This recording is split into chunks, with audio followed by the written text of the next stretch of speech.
MQM London کارکنان کی جانب سے لیاقت علی خان چوک پر پوسٹر اور جھنڈا لگانے کی کوشش پر انہیں گرفتار کیا گیا۔ بریگیڈیئر نسیم MQM لندن کی جانب سے یادگار شہدا پر جانے کی کوشش کو رینجرز نے ناکام بناتے ہوئے لیاقت علی خان چوک پر MQM کا جھنڈا لگانے کی کوشش کرنے والے 5 کارکنان کو گرفتار کر لیا ہے۔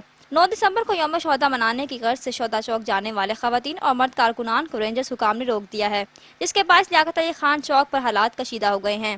MQM لندن کے کارکنان نے MQM قائد کے حق میں نعرے بازی شروع کر دی ہے۔ مشتعل ہجوم میں شامل چند کارکنان نے لیاقت علی خان چوک پر MQM کا جھنڈا لگانے کی کوشش کی، جسے رینجرز نے ناکام بناتے ہوئے 5 کارکنان کو گرفتار کر لیا ہے۔ مرد کارکنان کی گرفتاری پر خواتین نے احتجاج کیا۔ اس موقع پر رینجرز افسر بریگیڈیئر نسیم کا ذرائع ابلاغ عامہ کے نمائندوں سے گفتگو کرتے ہوئے کہنا تھا کہ قرآن پاک اور فاتح خوانی میں کوئی رکاوٹ نہیں ڈالی۔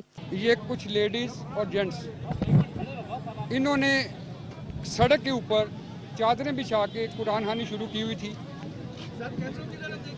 جس کی وجہ سے عوام الناس کو جو جنرل ٹریفک ہے ان کو بھی پرابلم آ رہی تھی، ایمبولنسز کا راستہ رک رہا تھا، اور دوسری بات یہ ہے کہ سڑک قرآن خوانی کے لیے مناسب جگہ بھی نہیں ہے۔ MQM لندن کارکنان کی جانب سے لیاقت علی خان چوک پر پوسٹر اور جھنڈا لگانے کی کوشش پر انہیں گرفتار کیا گیا۔ ان میں سے کچھ خواتین میرے پاس آئیں، انہوں نے کہا جی ہم قرآن خوانی کے لیے جانا چاہتے ہیں، تو میں نے کہا کہ جی 100 بسم اللہ آپ قرآن خوانی کے لیے جائیں، قرآن پاک ہماری مقدس کتاب ہے، تو میں بھی آپ کے ساتھ مل کے پڑھوں گا۔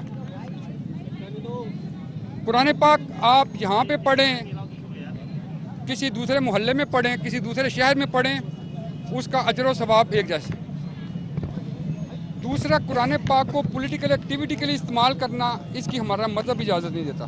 اس کے علاوہ ٹریفک میں خلل ڈالنے کے باعث مظاہرین کو ہٹانے کا فیصلہ کیا اور یہ ہماری ڈیوٹی میں شامل ہیں۔